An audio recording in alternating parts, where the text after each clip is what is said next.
I mean, you're very busy. You can look at it. Yeah, I was like, your calendar looks crazy there. It is. It just says go on Zoom, sit there for 8 hours, then stop. That's pretty much what it says. Okay, so let's go through this. So welcome back, everybody. I'm so excited to see you. I know this is a very, very strange time to be coming back and kind of starting a school year with such uncertainty, but we are here for you. Abby's going to wear her mask just so she's very safe during this call. And yeah, so we're excited to see you. We're here for you in all the changes that are going on. We have new folks and new structures. So please just know that we are here for you through all of this. So last year in our community partner network, we did some really amazing things. So we built our first teen engagement database that has 1,781 teens in it. Right now, and I'm going to share some initial data from that database, but I will also say that Informing Change, who's our evaluators who were here last spring, are also working and going to be getting us some data from all those numbers and tracking information that you guys gathered for us. So please stay tuned for more data. It's really exciting. We also fielded the largest survey ever of teens and parents in Atlanta. With your help, we had 300 community members participate in that survey. Again, we are expecting to get back a deck of findings from our evaluators this week. So very soon we'll be able to share out all those findings with you. And that will be coupled with the data from our database. So you'll have both you'll have a big picture of things going on with teens in Atlanta. We also came together monthly last year for, excuse me, co-working days for learning, networking, and community building. And we're going to talk about how we're going to continue to try to do that this year in a very different setting. And we also invested over $50,000 through our community partner grants back into your organizations through the milestones that you all completed. So thank you all so much. We will be doing that again this year. So we are excited. So I just want to show you this first chart from the database that we have gathered.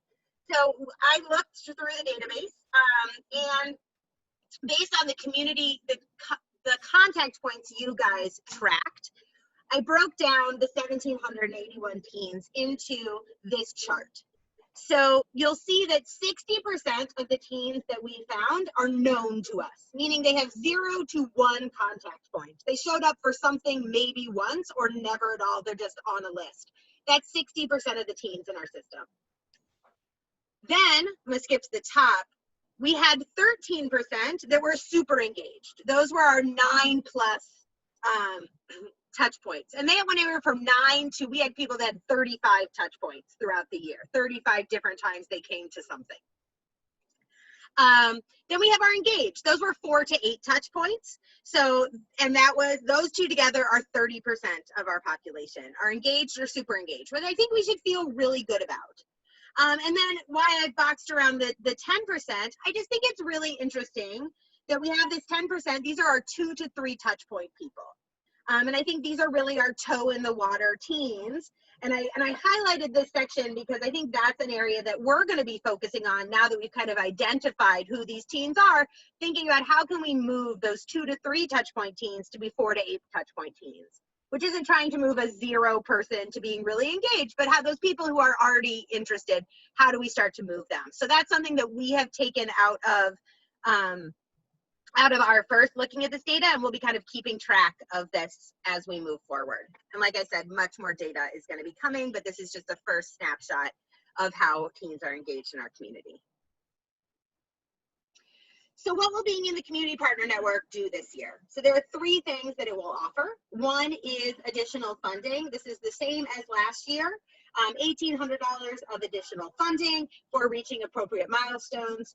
We are also going to be keeping track of community partners that are in good standing for Spark grants moving forward.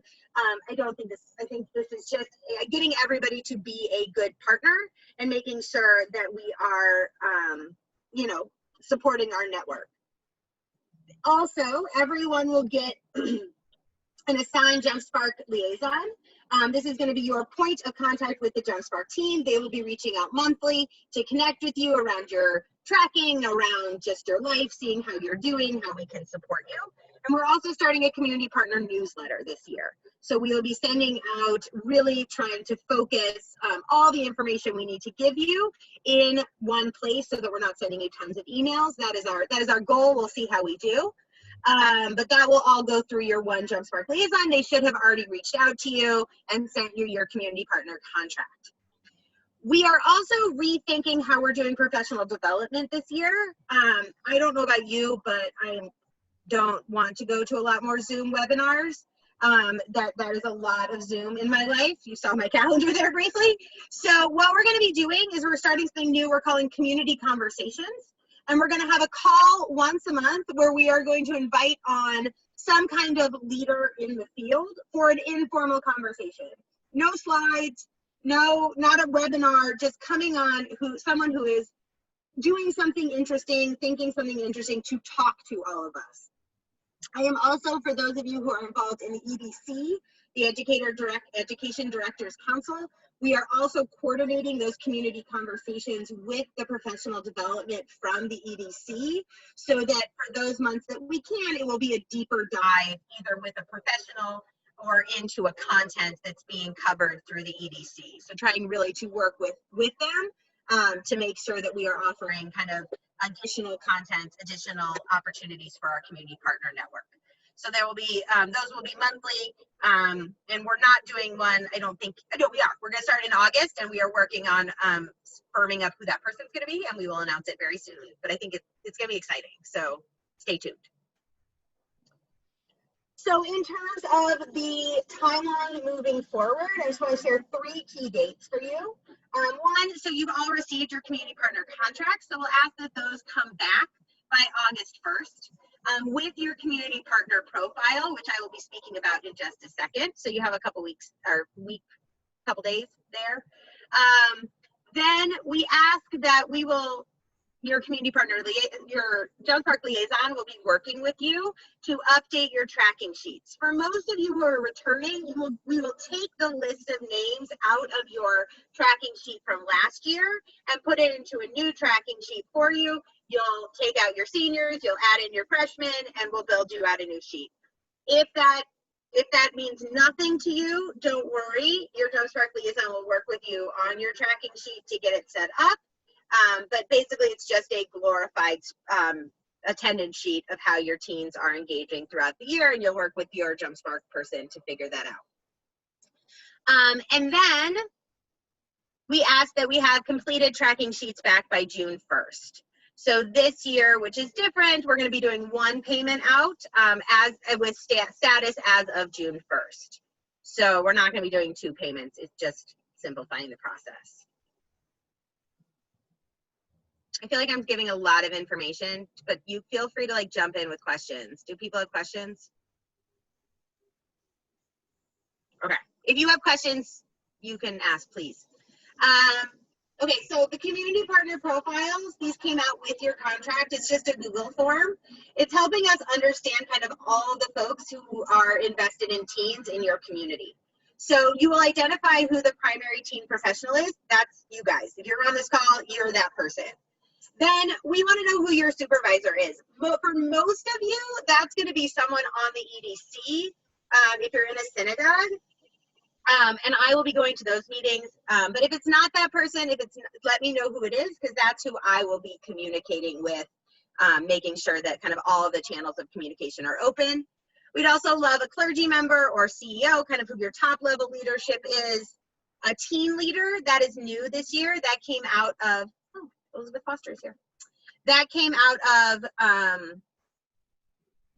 of some survey that we did that I can't remember what it was. Some people, we had some interviews this summer and people were asking for teen leadership and wondering why we had not identified teens in the community partner network. So we'll be looking for a teen leader there. More to come on how they will be activated. This will not be a huge time commitment. We're just looking for a list of who the teen leaders are so that we can connect with them to help spread the word or whatever. And a lay leader from your community. And there will be a person on the JumpSpark team, Amy Fox, who works with our parents, who will also be connecting with lay leaders this year. Again, just trying to keep all the channels of communication open and making sure that we really are supporting the whole teen ecosystem. So that's just a Google form. It just asks for name and email of folks. Why is this not there?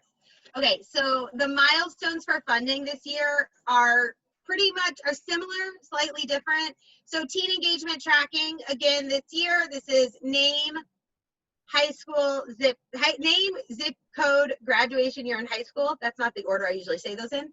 For all the teens in your database. As I said, for most of you, that's just going to be updating a list and not creating a new list. But if you are creating a new list, we will help you with that. Then we ask that community partners attend 6 of the community conversations throughout the year. Again, this doesn't have to be you. So it can be whoever, maybe somebody from your community partner profile. Maybe you want to send a lay leader. Maybe you want to send, not sure about teens, that's a different kind of conversation, but maybe it's somebody else from your community who's the right person who's interested in the community conversation that month. Don't feel like it just has to be you. But we would love representation at 6 of those throughout the year, because that will be our professional development offerings. And then because of our new virtual college road trip that we ran in June, we're really trying to think intentionally about the handoff between high school and college. So in May, we're going to be doing a campus connection survey where we're going to ask you to make a good effort to get your seniors to share their information, either with Hillel or Chabad, up to them, to let them know where they're going next year.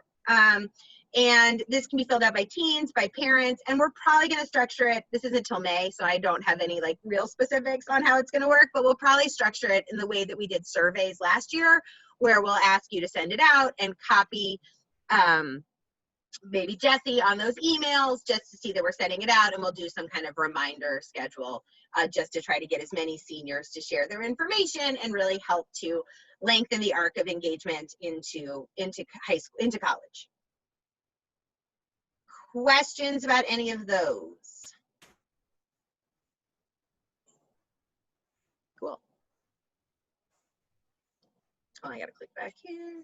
Okay, so that is, I'm gonna hand it off to Annie next. She's gonna talk about some other things, but that is really the end of the update on community partners. So I wanted to stop and see if anybody had any questions, any thoughts, before I hand it off to Annie to take on the second part of the meeting.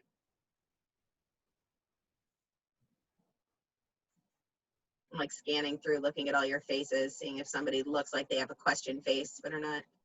I have a question. Did the community partner profiles already go out? Yeah, I'm not sure who's talking because I can't see you all at one time. This is Kate from CBH. Hi, Kate. There, I found you. I found you in the list. So, Kate, it was a link that came. I don't know. Yeah, Kate, I'll send it to you again. I saw that. Yeah, awesome. Thank you. Yeah, I think I missed that. My inbox is crazy right now with school almost starting. It's totally fine. So yeah, we'll send that back out. It's just a Google form link. Awesome. Thank you. No problem.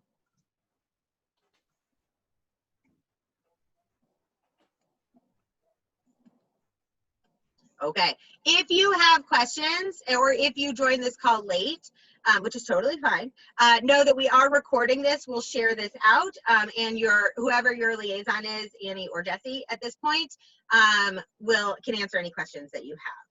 So I'm going to pass it off to Annie now. Annie, but I'll keep doing slides. So I'll pass it off to Annie now, who's going to talk about some other pieces. Okay, awesome. So, perfect. Hi, everyone. It's good to see you for those I haven't said hi to yet. Really great to be here with you all, and hope that everyone's staying safe and healthy in this unprecedented time. I'm going to go through a few things, as Kelly mentioned, that we're currently offering as JumpSpark. Again, if you have any questions, feel free to just unmute yourself and ask as we go on. So the first thing I just wanted to mention, which I'm sure you all know about, is our Staying Strong grants, which are currently open. So this is really an opportunity for you to think of some new ideas for your community and really help your community stay strong in this time.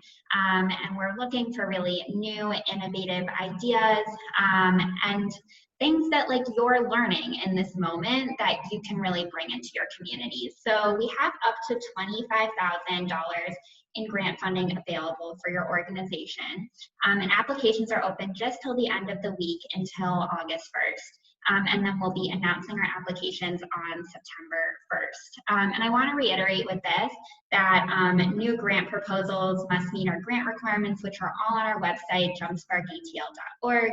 And it can be operationalized as either a hybrid program or all virtual settings. Grants for in-person only programs are not being accepted at this time, just due to all the uncertainty. So if you have any questions about it, you can feel free to reach out to any of us on the JumpSpark team or look more on the JumpSpark website for all of the requirements for these grants. Kelly, if you want to move the slide. Thank you. So next we have a few opportunities coming up that we're offering to our partners and to teams in our community. And the first is our Giving Circle opportunity, which is new this year. So JumpSpark is able to provide up to $500 in matching grant funds for any Giving Circle for your teams to fundraise for. And a Giving Circle is really an opportunity for people to come together and pool charitable contributions and go through an intentional learning process around Jewish values to decide where they want to allocate funds. So really it's a great opportunity for teams to give back in this moment when there's a lot of hardship for a lot of people. People are facing illness, people are struggling financially, and nonprofits could really use our help. And it's an empowering moment for teams to give back. So this opportunity would really allow our teams to come together, and a JumpSpark staff member would help to facilitate a virtual Giving Circle experience, and again, be able to match dollar for dollar up to $500 funds for your teams to create a collective gift together. We also wanted to mention that we have our Strong Women Fellowship applications out right now for our third cohort. This is an amazing opportunity for female identifying teams in our community to come together. They meet once a month, with an inspiring strong Jewish woman speaker to really learn about what it means to be a strong Jewish woman in today's world. And then another time during the month, they meet in smaller groups to really process what they've heard from these speakers and talk all about being a Jewish teen today. And we're actually building this out for more community conversations and using Moving Traditions curriculum. So it's a really exciting program. We're currently accepting applications at jumpsparkatl.org, or you can put teams in touch with us directly if you know anyone who would be interested. I also wanted to mention with this that we are piloting this year also a program for 8th grade girls. We're calling it Strong Girls as a precursor to Strong Women. This will be a pretty small pilot program, again, just like an opportunity for teams to meet at a casual basis in a partnership with Jewish Family and Career Services. And teams will be, or 8th grade girls will be able to come together and just talk about what it means to be a Jewish 8th grade girl in today's world. And if you know anyone interested, please feel free to send them our way. And then I just want to jump in real quick. Sorry, Annie. I just want to say one thing. So about the Giving Circles, so we kind of made up this $500 match to a $500 raise because we wanted the teens to feel like it was a substantial amount of money. I don't know, because this is the first time we're doing that, if that is realistic. If you come to us and say, we can raise $250, can you match $250? Sure. So I think that if $500 feels unattainable, let's have a conversation, because there's a really great article that just came out today in E-Jewish Philanthropy about the power of teen philanthropy and how it really is a powerful force to connect teens to community. And we would love to come out and help your teens do this. So let's figure out how to make it work. Don't feel like this $500 is a barrier if that feels too big. So let's just have that conversation, because this is something we would love to offer to all of you. Okay, I'll go back on mute now. No worries. Thank you. Can you move to the next slide also? Okay, so this is a super exciting opportunity. If you haven't heard about it yet, Atlanta Boot Camp. So in the morning on Sunday, August 9th, for about 3 hours, we have this amazing opportunity, completely free, to join distinguished leaders and colleagues from across the field for an experiential camp-style training, all about virtual facilitation, about using Zoom in the most effective way, creating really intentional culture over Zoom. And there's going to be bite-sized electives and a lot of inspiration to keep all of your educational programming strong. Again, this program is completely free for Jewish educators in Atlanta. It'll include 2 electives, so you get to really choose how you want these sessions to go. And it will also include community building and all learning materials. So you can go ahead and register at atlbootcamp.com, and you have until Monday, August 3rd to reserve your spot. So highly recommend this amazing opportunity. And that's what we have going on right now, and would love to, again, like take any questions people have about any of these opportunities, and also happy to talk offline as well.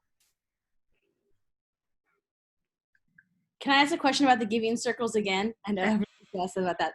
I was a little late, I apologize, but Okay, Elizabeth, we'll forgive you this time. just one time I was on another call.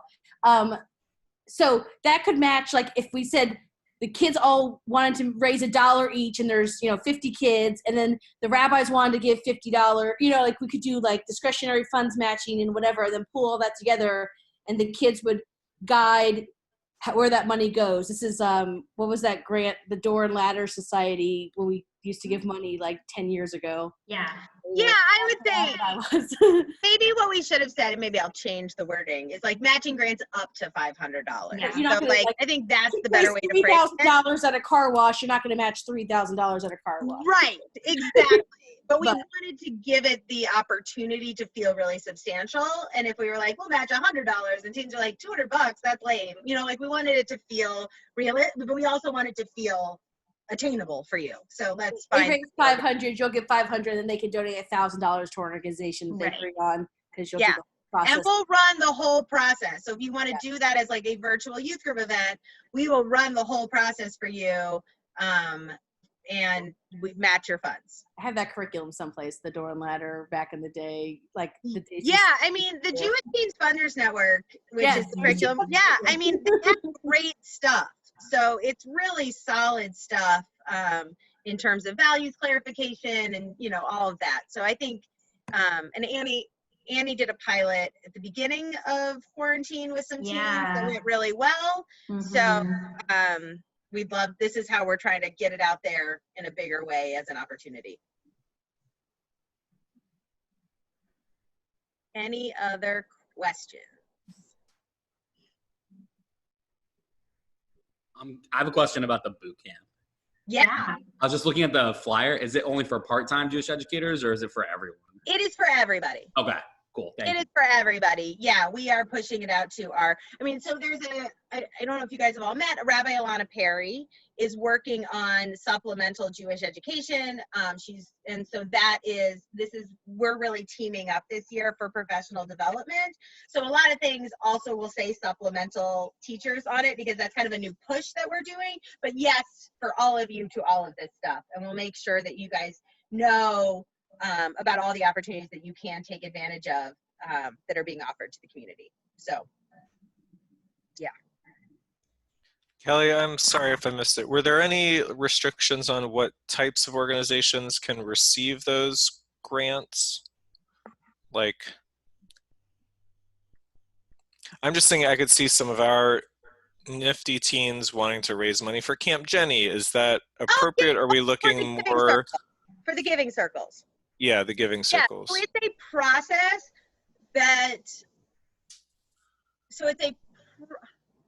so I don't know, because it's a process of like values discernment.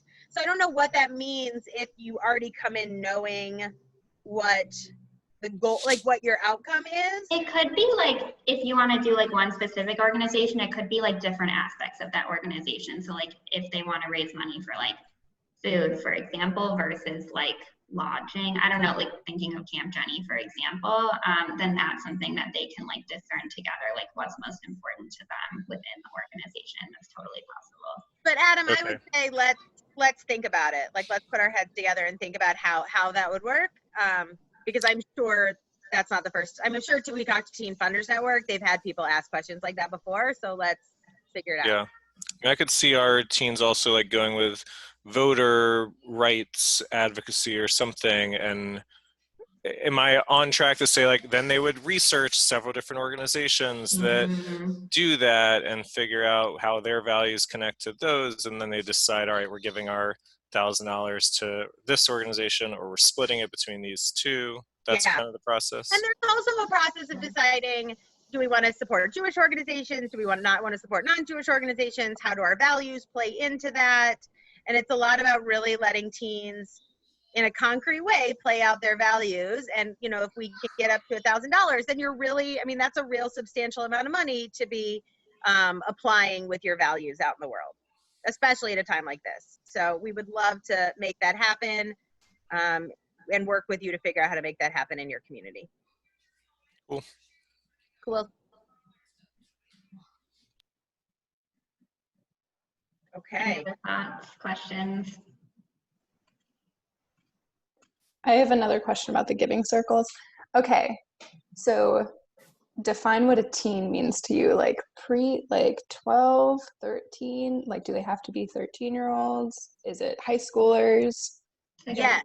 Yes to all of those. Okay. If you want to get 12-year-olds to raise $500, and like that would be awesome, and we'd be very down to support that. So yeah, I would say I'm thinking of our B'nai Mitzvah program, and like yes, that kind of goes hand. Okay. Yeah.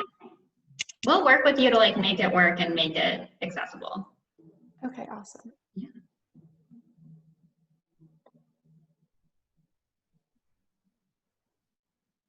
Okay.